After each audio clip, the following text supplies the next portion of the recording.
buenas noches a todos y a todas. Y también un feliz año 2026. Qué lindo es podernos encontrar y retomar todo este tipo de actividades que recuerden, no nos enfocamos en la formación, nos enfocamos en un liderazgo con propósitos. Porque como lo hemos venido diciendo e insistiremos, nadie nace aprendido ni somos tampoco productos terminados. Para quienes no nos conocen, tenemos el honor hoy de estar Diana Sofía Benavides, que ahora ella se presentará, y quien les habla, Harry Fernando Mora Mallorca. Durante el año 2025 hemos venido construyendo una comunidad que es de todos y de todas. Reglas de evidencia y litigio estratégico. Una comunidad que no solamente comparte conocimiento, sino que genera procesos de transformación, ofreciendo un valor agregado a aquellos que realmente quieran recibir ese valor agregado. Y les digo algo, durante este 2026 tenemos grandes sorpresas, tenemos unos temas supremamente interesantes y que va a ser de utilidad para todos nosotros. Pues quiero decirles, como lo hemos venido siempre mencionando, que una masterclass no es una clase tradicional. Es decir, acá no vamos a exponer conceptos teóricos, simplemente vamos a tener una estructura participativa. Entonces vamos a hacer unas preguntas y quien desee participar, pues serán bienvenidas las opiniones. Entonces será un espacio muy conversacional sobre el modo como hacemos justicia, sobre el modo que debemos entender el concepto de conflicto, de daño y pues bueno, hacia dónde nos vamos.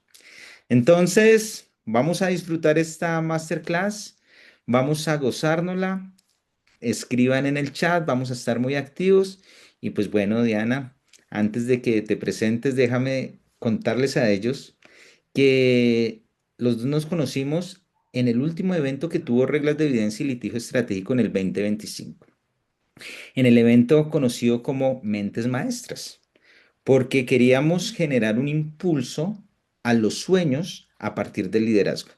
Y tuve, le decía ahorita a ella, el honor, agradezco a la vida de conocerla porque empecé a escuchar sus sueños. Y dentro de esos sueños, una emprendedora y lleva un camino súper lindo en justicia restaurativa. Entonces yo le dije, yo quiero aprender de ti. Ella decía, yo quiero aprender. Y yo le dije, no, quien está realmente aprendiendo soy yo. Entonces, gracias.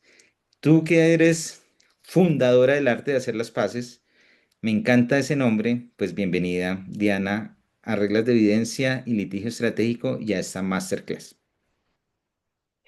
Gracias, Harry, a ti por esta maravillosa invitación. A todos y todas, pues buenas tardes.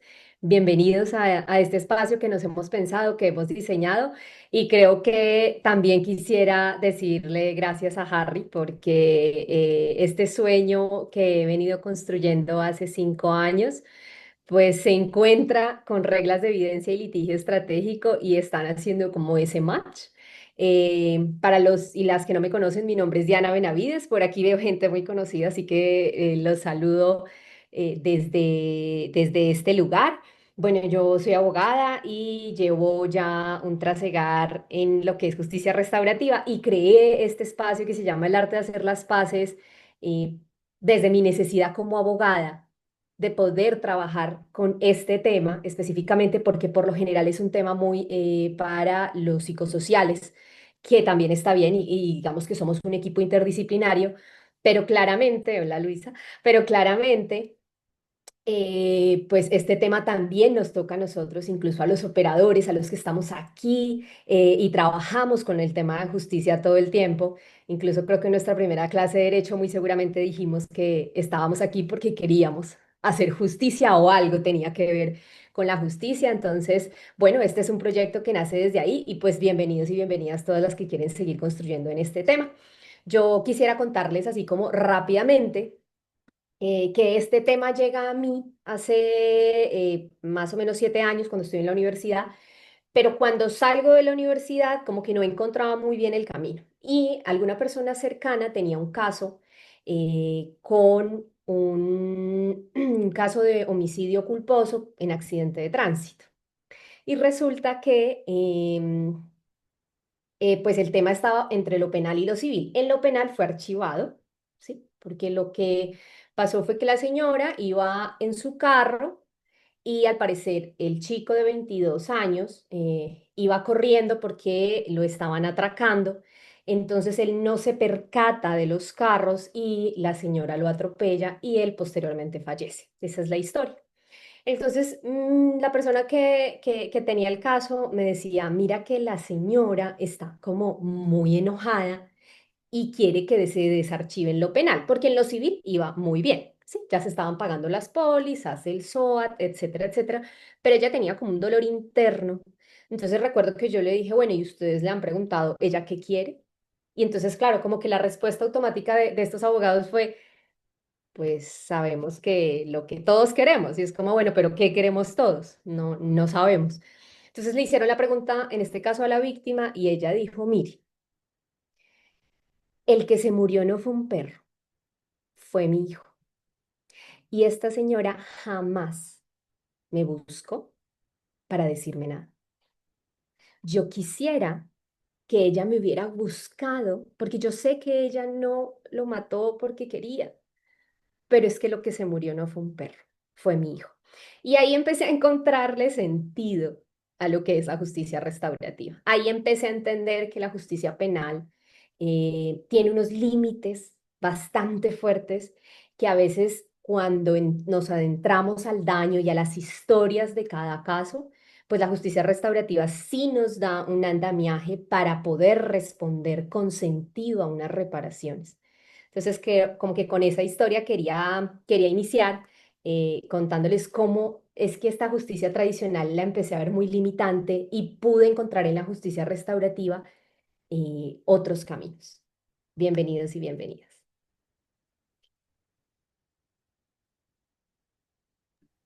Gracias, Diana.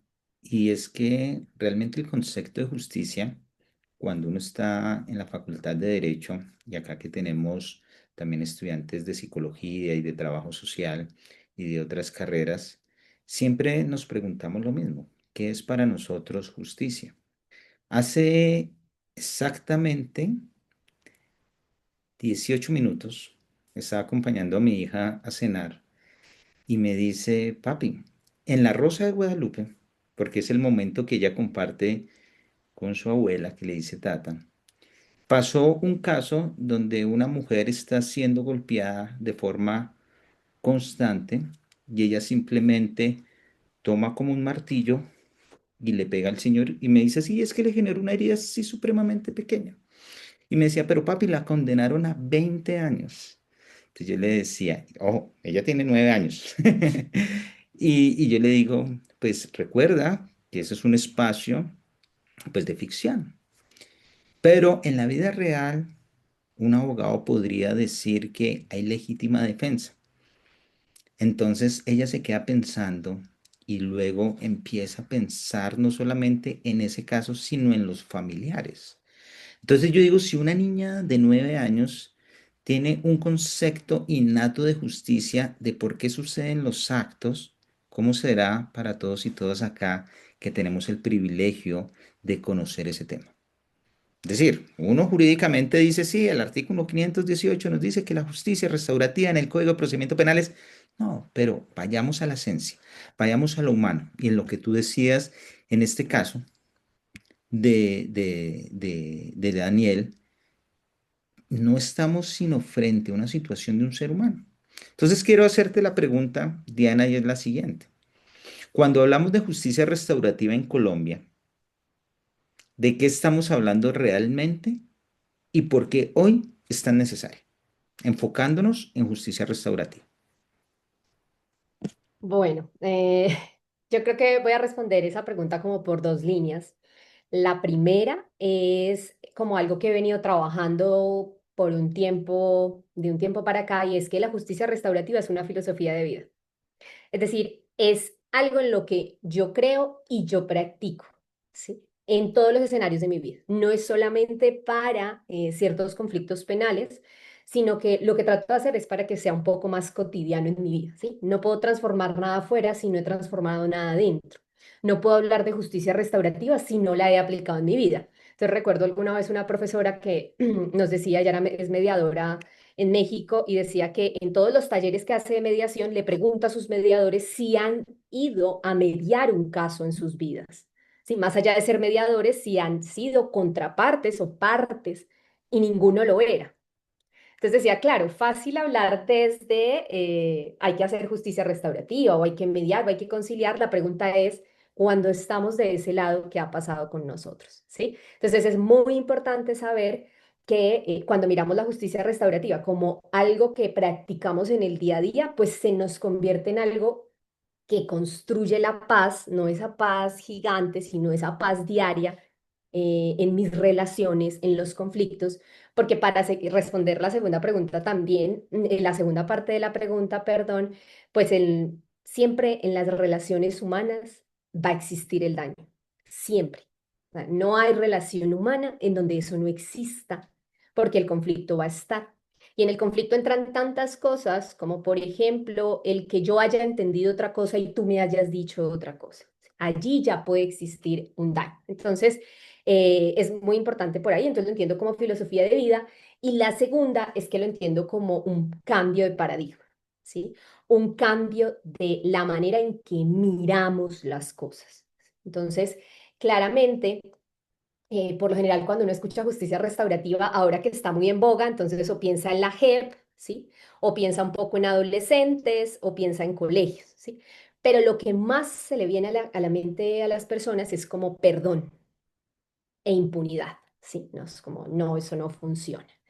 Pero lo que hace la justicia restaurativa es realmente enfocarse en los daños. ¿Sí? No me enfoco normalmente solamente en una transgresión a una norma, sino una transgresión a las personas. Casi que siempre explico que no es como en el Código Penal, el homicidio, ¿no? El que mataría a otro. Es Juan mató a Pedro. Y hay un Juan y hay un Pedro. Y ese Juan es una persona que muy seguramente tiene familia, redes de apoyo, familiares, y Pedro exactamente lo mismo. Entonces, cuando cambiamos de mirada y de paradigma, no es todo cambia, ¿sí? Ya no solamente nos quedamos en que hay unas sanciones, que hay un procedimiento que efectivamente se debe cumplir, sino que entendemos que el delito afecta a personas, ¿sí? Afecta a víctima, a ofensores, y no solamente a ellos dos, a comunidades enteras, familias enteras. El delito realmente impacta y daña de maneras que a veces son inimaginables, que pensamos que no pasa, pero pasa todo el tiempo. Entonces, creo que es una manera diferente de gestionar el conflicto, en este caso el conflicto penal, de centrarnos en los daños, y es esa justicia que no se limita al castigo. Entonces, lo que hace es también ir más allá y ver quién es la víctima, qué necesita, quién es el ofensor, qué hizo, cómo lo hizo y cómo reparamos, pero no cualquier reparación. No necesitamos solo una reparación económica, porque diría un colega que eso es una transacción. Necesitamos es una reparación con sentido, con otro tipo de sentido, ¿sí? Y lo hablábamos un poco ayer con Harry en una conversación que tuvimos cuadrando todo este maravilloso espacio, que yo le decía que en Blue Radio escuché a una víctima de un delito muy grave en Colombia, y esta persona decía, yo necesito saber qué pasó, por qué mi hijo y quién fue, ¿sí? Eso es para mí muy importante, decía. ¿Quién dio la orden? ¿Quién fue? Porque hay muchas personas capturadas por el hecho, pero todavía no sabemos la verdad. Y hacia allá quiere ir un poco la justicia restaurativa. Y bueno, no me voy a parar acá a hablar de la verdad porque ese es otro punto muy grande. ¿Y por qué lo necesitamos en nuestro sistema penal? Por todo lo que ya hemos un poco comentado desde la superhistoria que nos trajo Harry de su hija de la Rosa de Guadalupe, hasta esta historia de la víctima de que su hijo falleció en un accidente de tránsito. Entonces, lo que necesitamos es como otras miradas, incluso no solo al sistema penal, otras miradas a nuestra vida cotidiana, otras miradas al sistema escolar, otras miradas al sistema laboral, en donde entendamos que el conflicto es la base de nuestras relaciones, que el daño va a existir y que tenemos otras formas de transformar conflictos que no necesariamente sean estas maneras violentas y dolorosas que pasan por nuestra mente y nuestro cuerpo. Entonces, creo que tenemos que empezar a ir construyendo un poco más sobre lo construido, sobre lo que ya está. Y creo que la justicia restaurativa, aunque no es la panacea, porque tengo que decirlo, muy seguramente funcionará en unos casos y en otros no, pero sí da otras herramientas, otras formas de abordar y atender los conflictos penales. Y bueno, yo creo que esa es como mi respuesta por ahora. Y yo te tengo una pregunta a ti. Claro. Y es, bueno, ¿dónde y cómo es posible hoy aplicar la justicia restaurativa dentro de nuestros sistemas de justicia? Sí, digamos que es una pregunta interesante en pensar que cuando nosotros hablamos en que la conducta humana y las relaciones sociales pueden generar un daño y ese daño genera un conflicto, pues hay que identificar también qué tipo de conflicto es.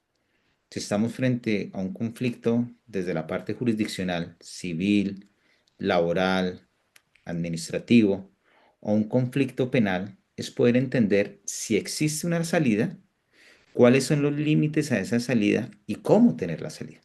Entonces, aterrizándolo frente a un conflicto penal, pues tendríamos que entender que la figura para tener una salida sería precisamente las salidas alternas dentro del proceso penal.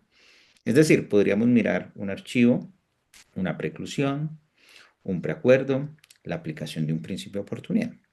Pero frente a tu pregunta, quisiera hacer una invitación a todos los participantes en que la salida la tenemos procesalmente.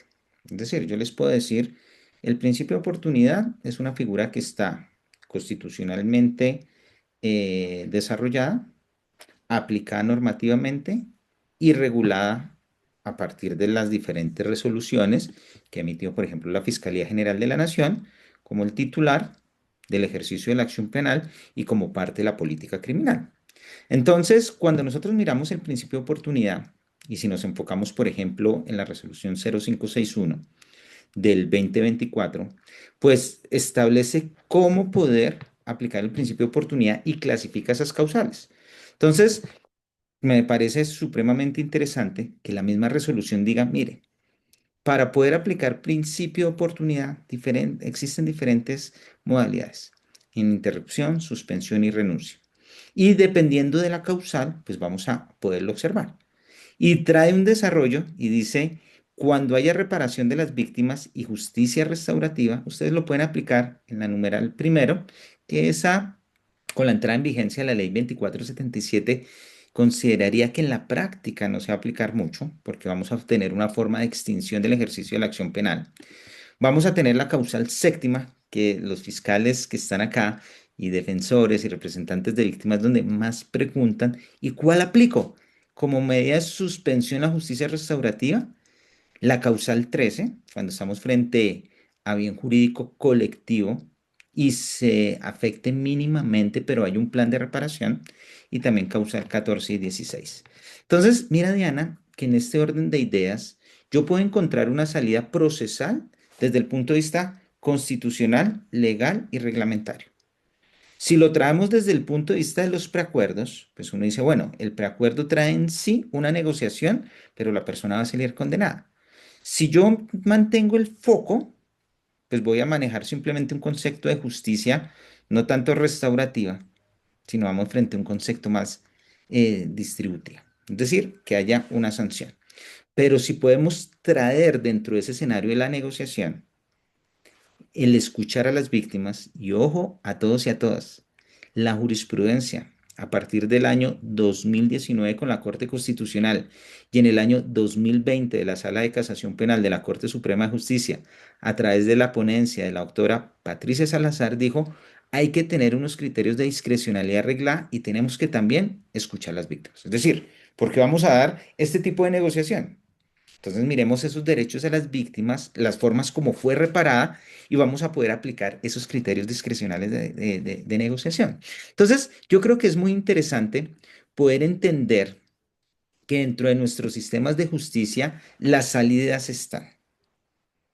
Extinción de la acción penal a través de la indemnización integral, preacuerdos, principio de oportunidad, podemos llevar a los archivos frente al famoso auto de Yesid, así como se conocen, en el cual hubo conciliación, pero lo interesante no es entender esa salida, es el cómo lo vamos a resolver. Y Diana, déjame traer una anécdota, y es en estos casos de feminicidio que nos duelen, que nos afectan. Y era un caso en el cual, voy a cambiar los nombres reales, y era un niño que tenía 12 años en su momento. A ese niño le vamos a llamar Faustino Valderrama. Faustino Valderrama vivió un ciclo de violencia sistemático entre su padre, Diego Riquelme, no solamente hacia él y su hermanito, sino hacia su mamá, María Antonieta de las Nieves. Un día, Diego vio a María Antonieta conversar con un vecino y Diego, lleno de la ira, se acercó con su cuchillo que al frente de Faustino y de todos los vecinos le generó más de 27 puñaladas, ocasionándole la muerte. Listo.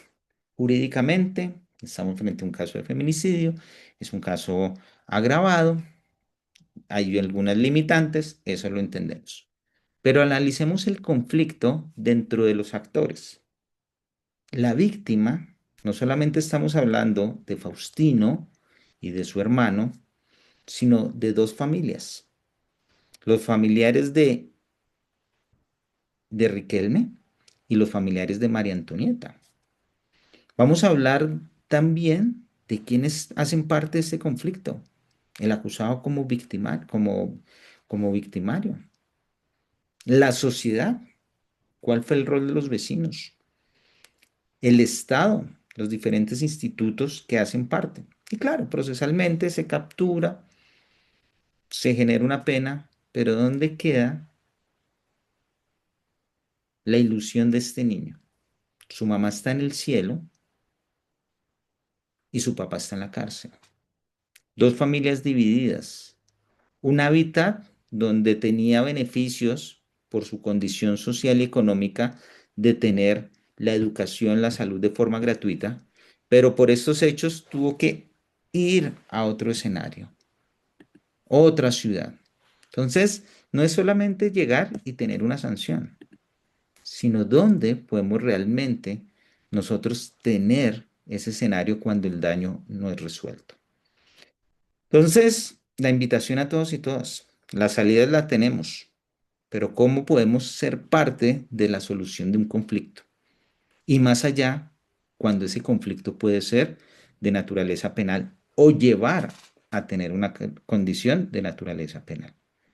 Me gustaría, Diana, ya que estamos hablando acá de estos temas de casos, y me dio cierta tristeza porque tuve que acompañar ese caso muy cercano, que nos pudieras hablar de pronto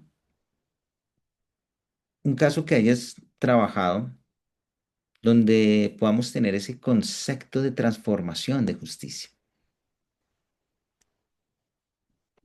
Sí, bueno, creo que pues sí, el caso que cuentas es muy complejo, incluso en el Congreso ya hay una ley que ampara a estos menores que quedan huérfanos, al fin y al cabo, de padre y de madre, que creo que hacia allá tenemos que caminar, ¿no? Pensar también en las víctimas y también en los ofensores, porque igual hacen parte de la sociedad, ¿sí? No, no es como que los escondemos un ratico y ya no están, ¿no? Están, hacen parte de lo que somos también como sociedad. Bueno, yo les voy a contar una historia un poco más, más agradable, por decirlo en ese sentido. Em, esta historia, bueno, yo no soy tan buena como con los nombres como Harry, entonces mejor no pongo nombres porque quedo perdida y embolatada, pero Este caso es un caso de maltrato animal. Es uno de los primeros casos que se llevan en el Valle del Cauca en mediación penal y fue muy interesante. Cuando llega el caso, incluso cuando estábamos estudiándolo con el equipo, como que decíamos, habían personas que decían, no, yo con ese caso sí, realmente no. ¿No? Como que hay mucho tema detrás de estos casos, como con los delitos también sexuales, por ejemplo, o estos temas de feminicidio, en donde tenemos ciertos prejuicios también que están detrás de esto, pero siempre detrás de un acto hay una historia que contar, hay una historia que escuchar. En este caso es de un perro que bienestar animal de esta ciudad, no voy a decir de qué ciudad, digamos ni nombres propios tampoco, pero bienestar animal se da, la llaman y va a hacer una visita a esta casa y cuando llegan se dan cuenta que hay un perrito en muy malas condiciones, lo llevan a la veterinaria y el perro fallece al siguiente día. Cuando empezamos a hacer los preencuentros con cada uno de ellos, con cada una de las partes, era una pareja y la persona representante de bienestar animal de esa alcaldía. Cuando empezamos a hablar con la pareja, al inicio eran como, no, nosotros hicimos todo bien, no sabemos qué pasó, es que él a veces comía y a veces no comía, pero hicimos todo como en una angustia de que los fuéramos a seguir culpando o de que incluso pues estuvieran en un problema mayor. Incluso ellos tenían más perritos y porque eran una parte como rural y decidieron regalar todos los animales. O sea, dijeron no, porque esto nos va a volver a pasar, algo va a pasar y a la próxima vamos a terminar muy mal. Entonces, muy llenos de miedo, esas fueron sus decisiones en ese momento. Y cuando hablamos con la víctima, pues efectivamente era como descargando todos los casos de maltrato animal en este. Entonces decía que estas personas no podían estar en la calle, estas personas deberían estar en la cárcel, y que ella aceptaba este proceso de mediación penal porque sabía que era lo medio único que iba a pasar en ese caso, que porque aquí no pasaba nada, ¿no? Bueno, a raíz del tiempo, más o menos unos 2, 3 meses trabajando con cada parte, em, hicimos perdón, con las personas ofensores, hicimos un trabajo muy interesante, que fue primero dibujar al perro. Entonces dibujamos al perro y al perro, porque en los primeros espacios ellos decían mucho el perro, el perro, el perro. Entonces, nosotros, bueno, esas son unas técnicas que uno va aprendiendo en el tema de entrevista y eso, pues tratábamos como de hacer entender hasta que al final dijimos, bueno, ¿y cómo se llama el perro? Ah, se llama Benji, si voy a decir el nombre del perro. Entonces, Benji. Ok, Benji. Entonces, Benji está aquí presente entre nosotros, ¿no? Y entonces vamos a dibujarlo y vamos a decir quién era Benji para nosotros. Y entonces nos empiezan a contar que Benji no era de ellos, que era de un señor que estaba no sabíamos en dónde y que había dejado tirado el perro y que ellos no hicieron la denuncia correspondiente, sino pues que se quedaron con el perro, pero sin saber cómo qué hacer. No sabían si venían mañana o en un mes o en un año. Incluso la persona que los denuncia es el mismo dueño del perro, ¿no? Es como a medida que se va dando cuenta uno del tiempo, pues ahí está, ahí están para verdades del tiempo. Y resulta que cuando empezamos a hablar de lo que habíamos hecho muy bien por Benji, ellos escribían, sí, pues lo cuidamos, lo bañamos, le compramos los medicamentos, la comida, bueno, todo, todo, todo. Y cuando pasamos al otro lado de qué no habíamos hecho por Benji, qué faltó hacer por Benji, entonces inmediatamente empezaron a decir, bueno, tal vez nos faltó llevarlo a un veterinario a tiempo, nos faltó ponerle más atención porque como no sabíamos que era de nosotros, nos daba miedo encariñarnos. Entonces, cuando empezamos a ver lo que faltó frente a lo que hicimos, ellos empiezan a entender el delito de maltrato animal. Porque cuando hacemos justicia restaurativa no le decimos al otro, ah, es que eso está mal. No, ellos mismos deben entenderlo, por qué estuvo mal y dónde estuvo mal y dónde encaja el delito en los hechos que ellos cometieron. Y entonces, a raíz de ese trabajo, yo ya les voy a mostrar una foto que fue el trabajo que hicimos con, con estas personas. Seguíamos trabajando con la víctima, ¿no? Como que, bueno, pero la justicia restaurativa, vamos a leer este cuento.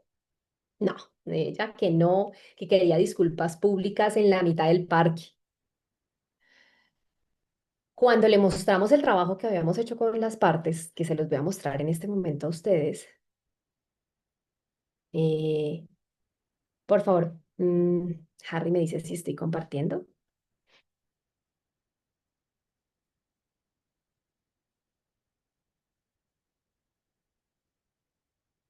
¿No? ¿O sí? Creo que no se está viendo. Ahí ya, creo que ya se iba, estaba viendo y lo dejé de compartir. Ahí, ve. Ahora sí, Ahora sí, ahora sí. ya vamos a ver. Entonces, aquí está un poco lo que hicimos cuando la víctima de esto que ustedes están viendo acá fue como, uy, ¿qué es eso? Como que ese era el perro, es que es igualito al perro, ¿no? Entonces dijimos, mira, hicimos un espacio eh, de, de despedirnos también del animal, porque para nosotros era importante, bueno, etcétera. Y aquí está lo que hicimos y lo que nos faltó. Ustedes más o menos pueden leer cómo me faltó haber sido más precavida en ir al veterinario, acudir a un puesto de policía para que me ayudaran con el caso del señor que me vino a dejar el perro, dirigirme a buscar al señor que lo había dejado abandonado. Pero entonces ahí fueron como varias opciones para darnos cuenta que efectivamente ellos sí habían cometido el delito. Entonces, cuando la víctima ve esto, dice, wow, yo sí quiero trabajar con estas personas. Efectivamente están humanizadas, empatizadas más allá de la norma y del delito y del daño que habían generado.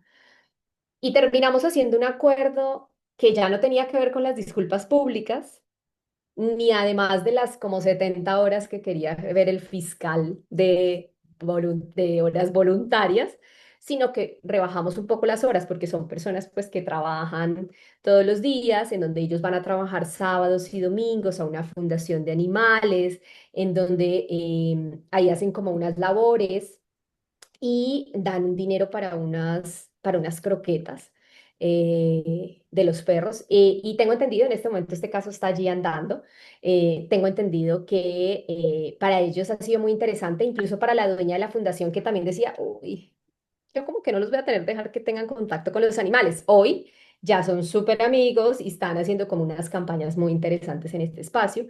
Entonces, digamos que este es un caso de mediación penal. Este es un caso en donde aplicamos justicia restaurativa y hoy aquí vamos. Sí, hoy vamos en este espacio. Voy a dejarles de compartir y esa es la historia que les quería contar de Benji. Y es muy linda esa historia, Diana, porque cuando uno va a traer un ejemplo de justicia restaurativa, y yo voy a traer precisamente ahorita un ejemplo de esos, traemos frente a escenarios de violencia intrafamiliar, digamos, uno trae como violencia intrafamiliar, inasistencia alimentaria, hurtos simples, aquellos casos donde pueda proceder como mecanismo la conciliación. A veces traemos escenarios un poquito más elaborados en casos de homicidios, ya sea como el que mencionaste, uno culposo, uno doloso, pero podemos ver otro tipo de delitos en su gravedad que se pueden aplicar escenarios de justicia restaurativa, más allá de que no haya una salida frente a una absolución o frente a una salida alterna en este escenario. Pero lo importante es cómo estos actores identifican el conflicto y buscan la solución. El caso que tú acabas de traer, pues es precisamente un caso donde nos enfocamos en el maltrato animal. Nos enfocamos en personas naturales, en personas jurídicas, es más, en escenarios gubernamentales. Diferentes formas de arreglo, porque siempre uno habla, bueno, sí, la indemnización, la rehabilitación, la reparación simbólica, la restitución, es decir, diferentes formas de reparación, pero poder dentro de tu relato, poder conectar de esa manera y sobre todo entender un concepto de responsabilidad, creo que es muy valioso en el proceso más allá del resultado que se pueda generar. Si me permites, Diana, ahora yo quiero compartir una sentencia del Tribunal Superior de Bogotá y quiero hacerlo, varios de ustedes me han escuchado a través del método AIRAC. Y es una sentencia, espero no hacer acá un spoiler. ¿Me confirmas, porfa, si se ve Sí, ahí? sí se ve. Ujú. Vale. Entonces, les decía que sí, no hice spoiler, porque por lo general genero el resultado. Esto llega en segunda instancia al Tribunal de Bogotá. Entonces, miren, es un caso de violencia intrafamiliar. La acusada es Sandra Patricia Muñoz, la víctima Carlos Julio Muñoz Gualteros. Ahora, es una violencia intrafamiliar de la hija a su padre. En primera instancia, salió absuelta. Y quiero que en el chat ustedes intuitivamente,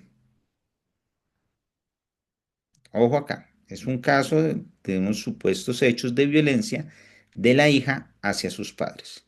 Caso de violencia intrafamiliar agravado, primera instancia absuelve, tribunal. Y bueno, ustedes van a decir, ¿y por qué no nos está trayendo Diana y Harry este caso? Intuitivamente, coloquen en el chat, confirman decisión, es decir, absuelven o revocan y condenan. Les voy a contar la historia a partir de una clasificación temática de los hechos para que podamos entender hacia dónde queremos dirigir el aire. Entonces, una primera parte es la relación entre las partes. Entonces les decía, existe un vínculo entre Sandra y la presunta víctima Carlos Julio Muñoz Gualteros. Quien interese después leer la sentencia completa, nosotros ahorita se la remitimos por el chat de acá de Zoom. Entonces, en ese escenario hay una relación familiar deteriorada a partir de los hechos denunciados.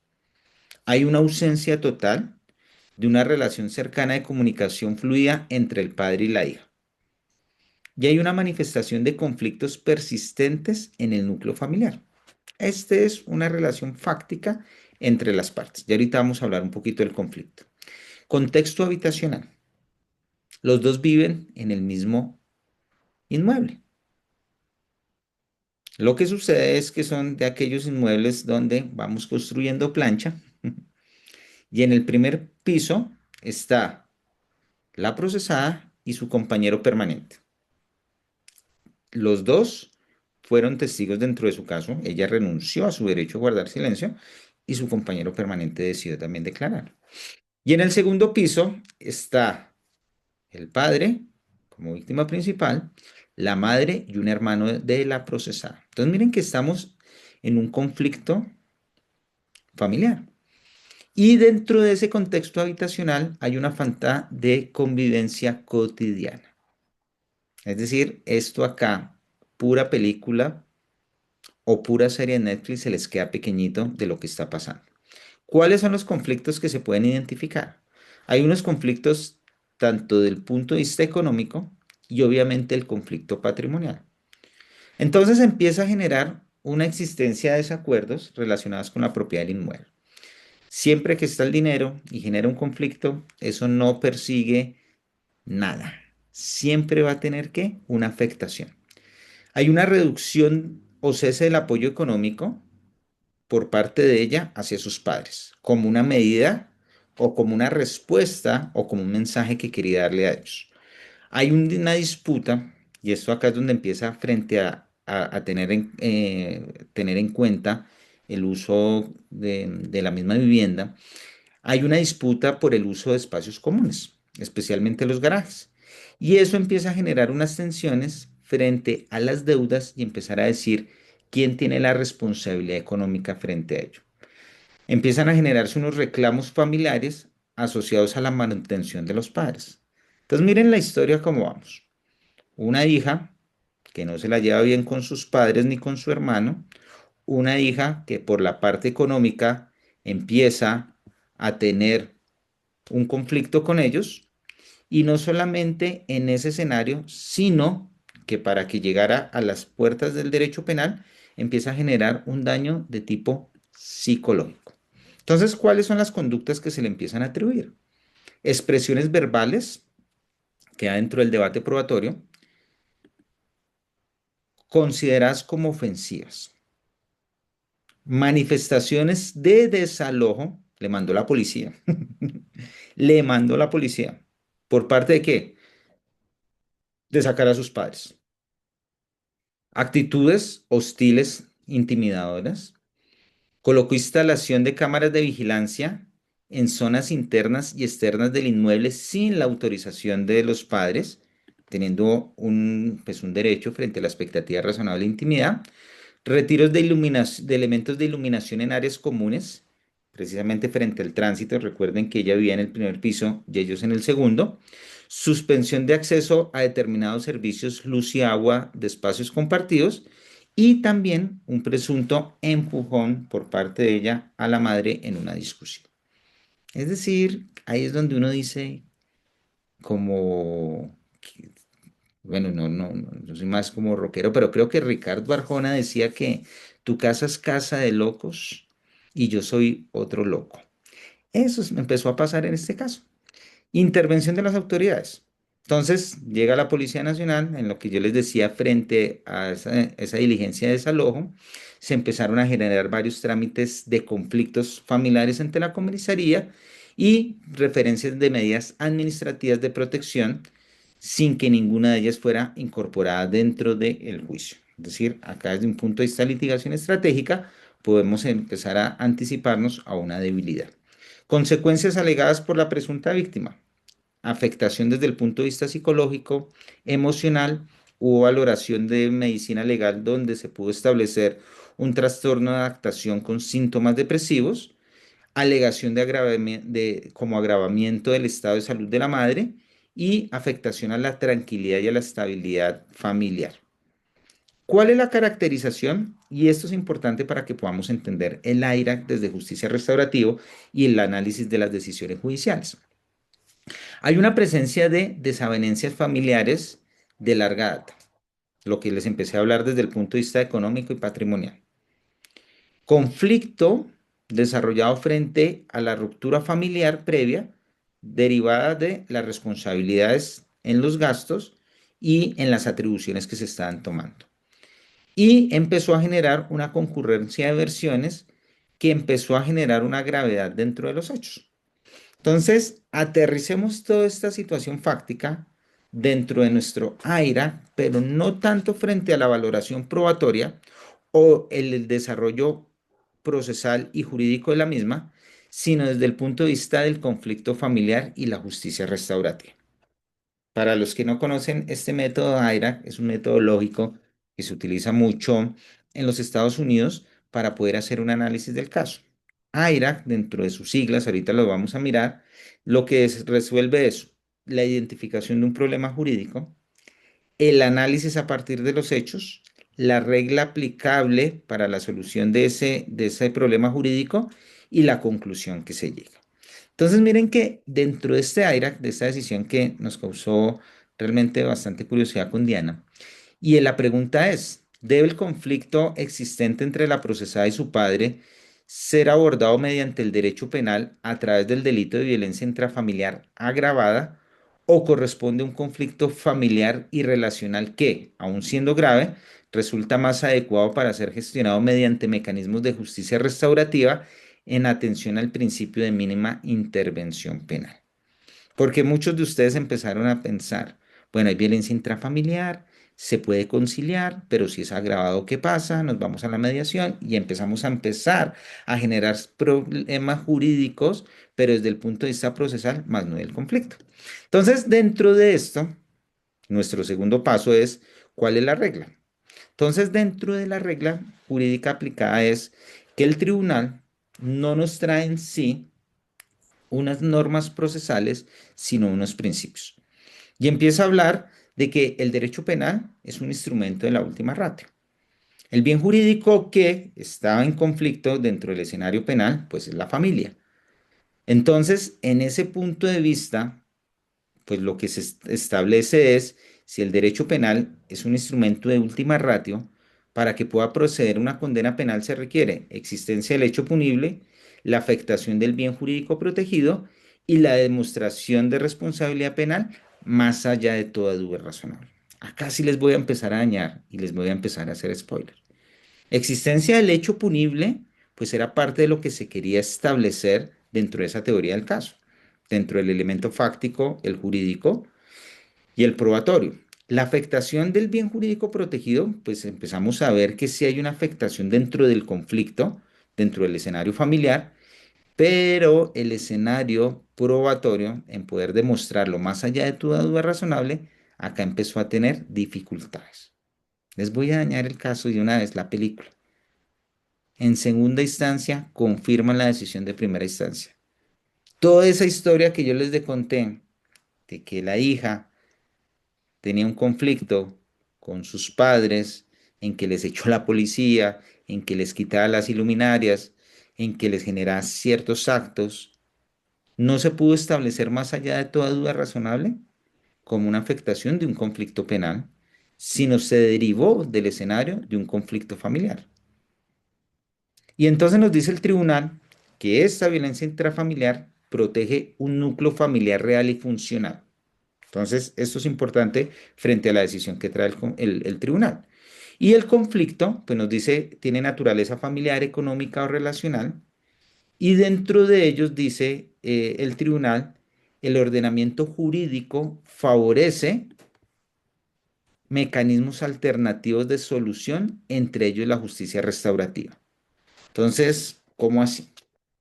Acá vamos a tener un fallo en el cual su decisión es absolutoria porque dentro del razonamiento probatorio no se pudo establecer más allá de toda duda razonable, dentro de los hechos jurídicamente relevantes, que existió un daño desde el punto de vista psicológico. Pero el tribunal dice, ojo acá, porque es evidente que hay un conflicto, así no sea penal y familiar, pero tenemos que hacer uso de esos mecanismos orientados a qué? A una reparación del daño relacional y a la pacificación social.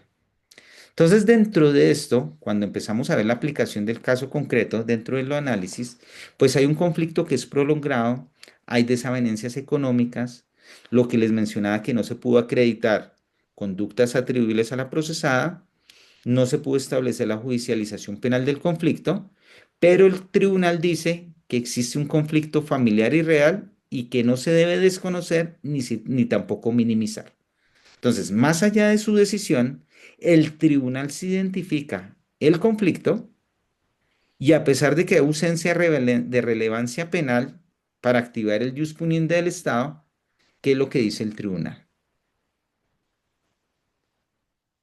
La sala considera que el proceso penal no es la vía idónea para resolver el caso y exhorta a las partes a acudir a programas de justicia restaurativa como mecanismo adecuado para facilitar el diálogo, reconocer el daño relacional y promover soluciones consensuadas que eviten la reiteración del conflicto.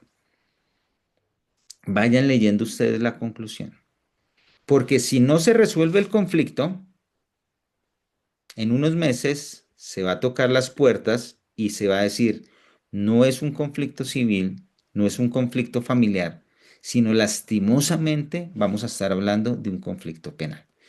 Y les voy a contar otro caso. Un caso donde es un departamento el cual adoro, y si hay alguien de acá y me conoce sabe que así es, donde si uno pisa ese departamento se considera que es de ahí, que son un poquito bravos, pero son los más tiernos del mundo y me encanta comer hormigas como pasante. En ese caso, lastimosamente, se presentó, y acá es donde tenemos que mirar el termómetro de la violencia, un caso donde se hablaba de violencia intrafamiliar. Después, cuando hice seguimiento del caso, realmente los hechos jurídicamente relevantes no era violencia intrafamiliar. Hubo una indebida construcción del hecho jurídicamente relevante. Ahí realmente lo que se derivaba era una tentativa de feminicidio. El caso es que se imputó por hechos jurídicamente relevantes, se aplicó principio de oportunidad, por eso es que tenemos que ser responsables con estas medidas restaurativas y todo el mundo contento, todo el mundo feliz. El caso más para la estadística y lamentablemente a los 3 meses en ese municipio, ese caso terminó siendo un feminicidio. Entonces, valoremos esta decisión del tribunal. Más allá que haya dicho, acá no hay un conflicto penal y frente a un razonamiento probatorio y frente a estos principios rectores que observamos, dijo, de todas formas, ojo con esto, ojo con el conflicto y acudamos para que se pueda resolver el mismo. ¿Qué opinas, Diana, si ponemos activo a nuestros participantes? Porque tú hablas De muy acuerdo. lindo, yo no tanto, pero ellos sí quiero escucharlos. ¿Qué preguntas le lanzamos? Empieza tú, a ver, ¿quién se anima? A ver. Tranquilos que tenemos varias preguntas poderosas, queremos escucharlos, queremos que sean muy precisos para que podamos desarrollar cada una de las preguntas. Entonces, Diana, inicia tú, por favor. Bueno, después de este caso maravilloso del tribunal, que creo que trae algo muy novedoso, y es que el tribunal pueda decir, oiga, hay otro tipo de conflictos y qué interesante ir a otros programas de solución de conflictos. Bueno, la pregunta que habíamos preparado un poco con Harry, qué chévere escucharlos y si no pueden hablarnos, pues por ahí por chat, bienvenidos o cualquier pregunta que tengan, pues aquí estamos. Y es bueno, ¿qué entendemos por justicia cuando hay daño? Es decir, ¿qué estamos entendiendo? Como bien sea como operador o como persona, no sé, lo que nos quieran contar un poco. ¿Qué entendemos por justicia cuando tenemos un daño? O como sociedad, tal vez.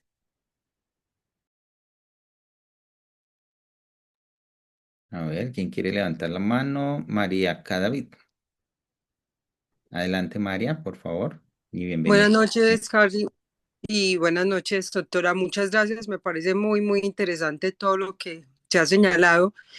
Y ese concepto de justicia para mí, bueno, obviamente como abogada debo tener un concepto, pero también varía y me pareció o me parece muy interesante con una pregunta que usted iniciaba y es ¿qué quiere realmente la víctima? Porque a veces nosotros nos devanamos los sesos con el proceso, con una cosa, con la ley, pero a veces ese querer y ese sentir de la víctima que pocas veces escuchamos realmente no tiene nada que ver con la respuesta que está dando el derecho penal. Por eso me parece tan interesante los casos que han colocado de presente, como la forma en que nosotros podemos entrar a analizar también los procesos y, siempre señalo, muchas veces sobre todo, por ejemplo, cuando si hablamos de esas etapas previas o esas etapas iniciales donde hay qué tan importante es el diálogo y que a veces no somos conscientes de cómo propiciar esos espacios, cómo hacerlo, cómo y que lo que no se soluciona allí a través del diálogo más adelante puede ser el proceso que tenemos en un despacho excepcional porque se convierte en un homicidio o en otro tipo de cosas porque el tema de la rencilla entre familias se convirtió en algo más. Entonces, más que una pregunta, más que esto, es también colocarnos como en los zapatos y mirar, porque de alguna manera creo que todos en este país, además de hablar de víctimas, que siempre hablamos como si fuesen nosotros, pues también hemos tenido en algún momento esa condición de víctima. ¿Qué hubiésemos querido nosotros o cómo nos hubiese gustado que nos escucharan cuando tenemos una entrada a un proceso?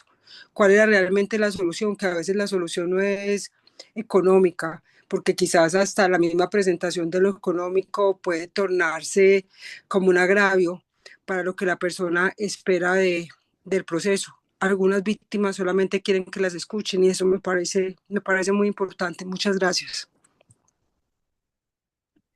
No, muchas gracias, María. Y realmente coincidimos contigo, y es lo que hemos venido hablando, de la importancia de la escucha. No solamente porque puede generar escenarios de empatía, de resiliencia, sino porque es parte de todo este proceso que lo hace valioso y empieza a tener un valor y un entendimiento diferente frente a otras formas de justicia. Vamos con Mayra y luego con Caroto. Mayra, por favor. Buenas noches, contenta de estar en este espacio, de también escuchar a la doctora María David, que es En pocas palabras, es mi mentora, es una persona que admiro mucho, que me trajo y me permitió conocer también el trabajo del doctor. Me conecté un poquito tarde, pero en relación a qué se entiende por justicia, y acá, apoyando también lo que ya había manifestado la doctora María, también es importante analizar no solo desde la óptica, desde lo penal, sino realmente desde la óptica de la víctima y ella realmente qué espera de ese proceso. Analizar los bienes jurídicamente tutelados que se investiga realmente qué es lo que se busca. En el caso de la violencia intrafamiliar, se habla de una unidad familiar de ese bien jurídico tutelado, pero realmente con una condena se estaría consiguiendo, se estaría protegiendo ese bien jurídico tutelado. También ver esa herramienta de justicia restaurativa en el derecho penal de manera personal, considero que muchas veces se centra más en el agresor, en el indiciado, en el procesado, que en la misma víctima. Y estos espacios de justicia restaurativa permiten una participación activa de esta parte, de que no quede en un lado y que solamente la justicia se centre en cumplir como con esas etapas procesales y llegar a una condena, sino que se pueda escuchar a la víctima con un enfoque también territorial de cuáles son esas necesidades, de qué es lo que se quiere, de qué es lo que se está buscando y si realmente la solución para el problema social es una condena o que se pueda realizar un acompañamiento psicosocial, que se pueda realizar un acompañamiento pedagógico a esa mujer de empoderamiento, de que conozca también que hay otras posibilidades y todo eso se puede generar con un trabajo articulado con ayuda de esa justicia restaurativa. Hace poco ponían en una conferencia que se había realizado en Puerto Rico, cómo manejaban el tema de la justicia restaurativa. Y no solamente era un trabajo que se hiciera individual, sino era un conjunto interdisciplinario en que no solamente se hacía o se cumplía con realizar, digamos, estos compromisos, sino que se acompañaba de manera real todos esos compromisos y se acompañaban a la víctima antes, durante y después de la realización o de la aplicación de esta justicia restaurativa. Entonces, pues de manera conclusiva así ¿qué se podría entender como justicia? Yo creo que para poder responder a esa pregunta habría que mirarlo como desde una óptica también particular, desde lo que se busca y lo que quiere la víctima, dependiendo cada caso. Sería eso. Gracias. No, a ti muchas gracias. Ahorita escuchándote, em, recordaba el famoso juicio a las juntas que se derivó en una investigación una vez se acaba la dictadura y llega la democracia argentina. Y hacia el año de 1985 tuvieron que tomar una decisión importante. Y dijeron, listo, vamos a hacer un cese a la dictadura, da lugar a la democracia, pero ¿qué va a pasar con esas personas que durante varios años empezaron a hacer desapariciones, homicidios, violaciones, etcétera, etcétera? Entonces, para echar el cuento corto y para poderlo llevar a la opinión de Carito, y pasamos a la siguiente pregunta, cuando Julio César Estracera estaba redactando el alegato de conclusión, dijo lo que tú acabas de decir, Mayra. La justicia en este escenario, ¿hacia quién va dirigida y quién la debe entender?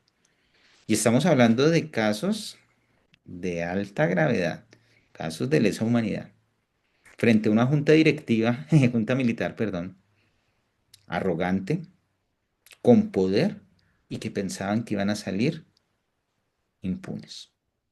Y en ese escenario, Julio César Estracera dice algo así: señores jueces, quiero renunciar expresamente a toda pretensión de originalidad para cerrar esta requisitoria.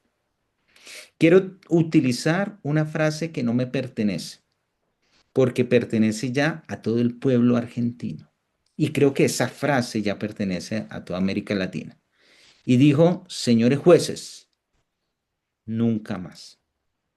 Y la forma para poder realmente entender el nunca más es tener la voz de la víctima. De lo contrario, esas formas de reparación, en verdad, justicia, reparación y garantías de no repetición, se nos van a quedar únicamente en el discurso. Nunca más. Carito Arciniegas. Y pasamos a la segunda pregunta. Hola Harry, doctora, buenas noches. Bueno, voy a ser muy breve.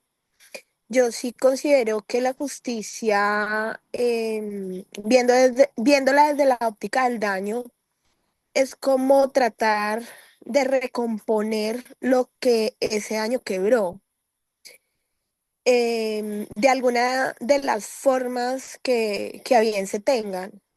Si bien puede ser asumiendo la responsabilidad de haberse causado el daño, muchas veces desde esa misma manera, desde que se asume esa responsabilidad, se empieza a recomponer lo quebrado, que si bien es cierto, en muchos de los daños, podríamos decir, son irreparables y son irreconstructibles, sí puede menguar de alguna forma la aceptación de una responsabilidad, la reparación o sencillamente la posibilidad de garantizar esa no repetición. Y eso conjuga todo lo que podemos observar dentro de la recomposición de lo dañado. Esa es mi breve apreciación. Me gusta mucho esa palabra menguar. Y creo que no es muy tolimense, Carito. Es que yo tengo airecitos rolos. Sí, menguar. No salió ese Tolima. No, no, de acuerdo contigo. Vamos ahora yo les voy a hacer la pregunta. A ver, una sencillita. ¿El perdón es justicia restaurativa?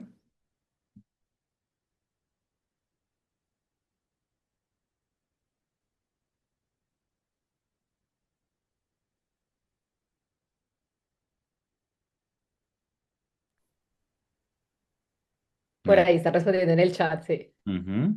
Yo creería que sí, que hace parte de la justicia restaurativa. O ¿Tú sea, qué? no es un todo, pero hace parte de ese proceso y de esa justicia restaurativa. Aquí por ahí dicen en 2 vías, pedirlo y otorgarlo. Tenemos 3 participantes maravillosas. Y creo que ya les vamos a hacer vamos a anticipar, podemos darles un descuento para algo que les vamos a ofrecer ahorita. ¿Tú qué opinas, Diana? Bueno, yo voy a responder Sí, de la siguiente manera. Digamos que esta ha sido una pregunta que siempre nos hacemos con justicia restaurativa. El perdón es un proceso personal y es un proceso que se hace en varios niveles, con el tiempo, con espacios terapéuticos y que llega de diferentes maneras. Cuando hablamos de justicia restaurativa, el perdón puede estar, pero no necesariamente está. Por lo mismo, hay víctimas que dicen, mira, yo puedo escuchar la verdad, yo puedo encontrarme con el ofensor, pero yo no quiero que me pida perdón. Yo no quiero escuchar esa palabra de su boca. Y eso está bien, porque son procesos personales. Entonces, cuando hablamos de justicia restaurativa, no nos estamos refiriendo necesariamente al perdón, ¿sí? Y en nuestro sistema penal, y no solo el sistema penal, en nuestro sistema, en todos los sistemas que vivimos, el perdón es como muy impuesto. Pídale perdón a su hermano, pídale perdón a su mamá, ya le pidió perdón, ya hizo tal cosa, es como un perdón obligado, y qué horror es que le pidan a uno perdón obligado porque uno sabe cuándo lo es. Entonces, cuando trabajamos en justicia restaurativa, por lo general el perdón llega, y si llega es una eureka, pero si no llega también está bien. Entonces es muy importante que este proceso de perdonar no se ancle a justicia restaurativa específicamente. Y por eso lo que ahora les vamos a contar con Harry tiene que ver un poco con que nos hemos pensado en, oiga, se está hablando mucho de justicia restaurativa, pero estamos, o sea, sí sabemos de qué se trata. Cuando yo sé que aquí hay jueces, sé que hay fiscales, sé que hay estudiantes, sé que hay defensores de derechos, sé que hay de otras carreras. Cuando nos llega el caso y entonces nos presentan ese principio de oportunidad con justicia restaurativa y entonces le pidió perdón a la víctima, y me permito decirlo porque lo he visto, de cartas que escribe el abogado por el ofensor, ¿no? Es como cordial saludo, así como en atención al principio de oportunidad que se está llevando a cabo. El señor Juanito Pérez ofrece disculpas y se profundiza, bueno, ¿no? Todo lo que pueda decir un abogado en ese momento. Y esa es la carta que se presenta para un principio de oportunidad. Entonces, es muy importante que sepamos dónde estamos, para dónde vamos y qué es y qué no es la justicia restaurativa, por lo mismo, porque estamos como en ese auge y queremos no solamente eso, sino, y lo dijo ahora también María, y es, oiga, ¿y eso cómo se hace? ¿Sí? Escuchar a las víctimas, pero uno cómo hace justicia restaurativa, cómo funciona, cómo lo puedo hacer yo como un operador jurídico, cómo lo puedo hacer yo como juez, cómo lo puedo hacer yo como fiscal, cómo lo puedo hacer yo como persona también en mi vida diaria. No sé si Harry lo dices tú o lo digo yo. Yo creo que con esa sonrisa lo debes decir tú. Ok, entonces, bueno, me va a permitir compartir con pantalla. Con Harry nos hemos pensado eh, un espacio, ya lo están viendo, sí, Sí, ahí lo vemos. listo. Es un espacio, es un bootcamp, digamos que esta masterclass está pensada también para poder contarles a ustedes que queremos lanzar este bootcamp en justicia restaurativa que le hemos llamado Justicia Restaurativa, Fundamentos, Prácticas y Estrategias, en el que estaremos Harry y mi persona acompañándolos en este mundo y profundizando juntos y juntas en este tema. Eh, en estas fechas, 3, 4 y 5 de febrero, 10, 11 y 12. Es una modalidad virtual, es de 6 a 9 de la noche. Y bueno, digamos que no me voy a enfocar mucho pues en el texto que está acá, pero sí ya ahorita se los vamos a mandar por aquí por el chat y pues ustedes conocen a Harry o me conocen a mí. Entonces inmediatamente si necesitan más información, pues aquí estamos contentos de acompañarles. Este es un espacio de formación especializado, ¿sí? Dirigido a operadores y actores del sistema que estén interesados en fortalecer esas capacidades para abordar el conflicto desde otras miradas que hoy les hemos contado, ¿sí? Integrando análisis de daño, responsabilidad, reparación, con el uso estratégico en dos espacios, en el sistema penal acusatorio y en el sistema de responsabilidad penal para adolescentes, el sistema que por naturaleza debería ser pedagógico y restaurativo. Y tiene este objetivo, que es fortalecer en todos nosotros capacidades, estrategias y prácticas para comprender, diseñar e implementar la justicia restaurativa. Y también tengo que decirles una cosa aquí. Aquí todos estamos aprendiendo. O sea, aquí muy seguramente ustedes van a decirnos cosas y nosotros diremos, ve, no habíamos pensado en eso. Tal vez también así puede ser. Entonces, como que me parece importante esto que está acá. Y bueno, tiene una metodología, es teórica, es práctica. Queremos ojalá acompañarles si tienen algún caso por allí movilizándose o algo que esté diciendo, mira, yo siento que este caso podría ser, pero dime cómo lo hacemos. Pues aquí estamos para acompañarles en ese proceso. Está dirigido para jueces, juezas, fiscales, defensores públicos y privados, representantes de víctimas, defensores y comisarios de familia, representantes del Ministerio Público y estudiantes de Derecho, Psicología y o Trabajo Social. Y también otros profesionales del ámbito jurídico que estén interesados en fortalecer efectivamente estas competencias en justicia restaurativa, en negociación penal, en reparación integral y en construcción de paz. Tendremos 6 módulos, pero esto sí se lo dejo a Harry para que escuchen otra voz.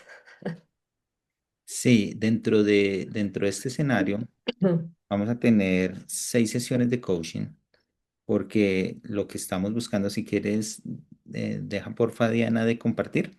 Voy a pasarles vamos a tener 6 sesiones de coaching porque lo que estamos buscando es ser parte de un acompañamiento en los procesos que ustedes están trabajando. Acá vamos a ver si se ve completo. Llegamos a la conclusión. Acá se ven las 6 sesiones, ¿cierto? Sí. Vamos a tener 6 sesiones, es decir, 18 horas poderosas de acompañamiento, donde queremos ser parte de la transformación de procesos desde el rol que ustedes tienen hacia una conceptualización de la justicia restaurativa, pero con aplicación. No queremos quedarnos en lo que teóricamente se ha venido desarrollando, que es valioso y es necesario la fundamentación, sino que queremos que cuando ustedes terminen este bootcamp estén empoderados, que tengan las herramientas, conozcan el estándar y puedan hacer parte de procesos restaurativos. Entonces miren que nos enfocamos básicamente en estas 6 sesiones. Uno, aproximaciones conceptuales a la justicia restaurativa. Ya vamos a enviarles ahí el brochure donde está todo, digamos, todo el detalle de cuáles son la temática que vamos a desarrollar. En el segundo escenario, vamos a trabajar todo lo necesario frente al concepto de daño, responsabilidad y reparación. En el tercero, vamos a hacer una aproximación a la justicia restaurativa en el sistema penal acusatorio. Claro, lo que yo les decía, no solamente vamos a tener el medio, la herramienta, pero entendamos la salida. Y no podemos entender la salida sin tener la herramienta y tener el medio. Vamos a abordar, nuevamente, con el sistema de responsabilidad penal para adolescentes. Y estas dos últimas sesiones de coaching son muy, muy, muy importantes. ¿Por qué? Porque ya estamos hablando de protocolos de intervención. El Consejo Superior de la Judicatura trabajó un protocolo súper cool, donde ya empieza a generar un mapa de carreteras frente a diferentes situaciones. Fiscalía General de la Nación está haciendo unos esfuerzos valiosísimos también dentro de su política en cada uno de los pilares. Entonces creo que estamos en un muy buen camino para seguir uniéndonos y seguir hablando de este tema. Y un sexto escenario, que eso sí, pues, más marca registrada es por parte de Diana, que ahorita nos va a traer un abrebocas de herramientas restaurativas, que ella muy juiciosita ha venido trabajando durante todos estos años con ese concepto del arte de hacer las paces. En el chat aparece el contacto de ella, aparece mi contacto, aparece el brochure. Los invitamos a que realmente ustedes hagan parte de este escenario. Queremos compartir y aprender de ustedes. Queremos transformarnos y queremos que este valor agregado, que en la experiencia que Diana y que yo tenemos, pueda ser parte de ese sentido de justicia que ustedes tienen. Entonces, démosle ese abrebocas, Diana, con tus herramientas restaurativas. Anímense. Bueno, Así como se dice, ¿quién dijo yo? ¿Quién dijo yo? que estaremos pendientes para responder todos esos mensajes. Bueno, como para dar un poco, terminar este espacio, dentro de las sesiones de coaching, ustedes se dan cuenta que el último es unas herramientas. Estas herramientas las creé, como les dije al inicio, en mi necesidad de abogada de no saber cómo llegar a estos espacios. Y creé unas cartas que se utilizan en diferentes escenarios que ustedes van a aprender a utilizar.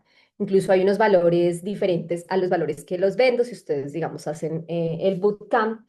Y pues para terminar este espacio con broche de oro, y antes de terminar, tengo que agradecerle infinitamente a Harry por este espacio, de verdad. Es muy importante para mí. Quiero que, bueno, elegí dos cartas que salieron y quiero por favor que ustedes elijan una de las dos de esto que le movilizó tal vez esta charla, con lo que quedó, con la frase, con la palabra, con el caso que contó Harry, con el caso que contó Diana, con algo que incluso dice, uy, yo mañana voy a ir a ver ese caso que lo tengo por allá como engavetado, porque hay aquí yo creo que se puede hacer algo. Y quiero por favor que la elijan una de las dos, yo las tengo acá. Yo sé que, no sé si se ve bien, pero creo que sí, le quité el fondo. Eh, y sí, entonces elijan una de las dos cartas. Y con esa carta que usted eligió, la que sea, yo me voy a ir con esta. em, Ponga allí, voy a volverlas a mostrar, porque es que es muy difícil si no me las muestro. Ponga allí eso que le llamó la atención, el hablar de víctimas, el hablar de justicia, el hablar de daño, ¿sí? Algo que le haya llamado la atención. Y váyase con esa imagen, váyase con esa imagen, váyase con ese propósito, váyase con ese reto, em, váyase como con esa imagen. Si le quiere tomar foto, está bien, está perfecto. Y tal vez la sigue pensando más tarde, mañana o en algún momento en donde quiera volver como a retomar el tema restaurativo, el tema de transformación de conflictos, pues creo que le puede ayudar. Ahí estas imágenes tienen muchos simbolismos que igual se trabajará muy seguramente eh, en estos espacios. Bueno, creo que por ahora es eso. No sé, Harry, ¿algo más? Sí, yo creo que voy a cada momento a finalizar ¿Una grabación? la grabación, pero no se me no Ujú. desconecte en un momento para que podamos acá. em, Tomar una fotico. sí.